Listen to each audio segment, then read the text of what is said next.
ए भौजी भौजी का हो? एक बात कही।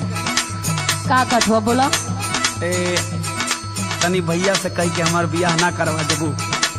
अच्छा, बड़ा बियाह करे के तोहर मन बा?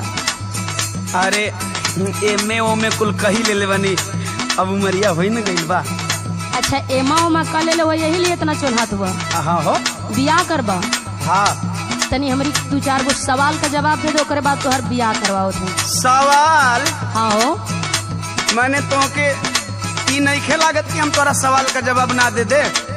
तो देही के दिखावा, तनी देखी तो। हाँ तो तू पूछी के दिखावा। सुना। हाँ सुनावा। रंगाना ए देवरू रंगाना,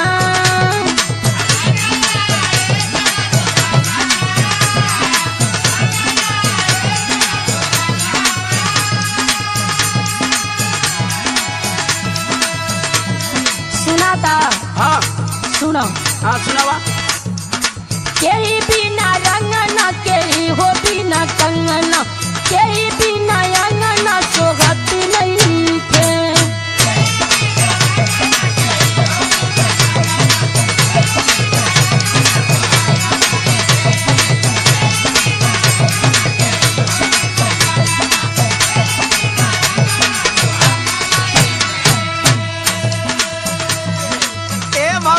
बोला। ये तू बड़हन सवाल कर देलू। तो के छोट बुझात का?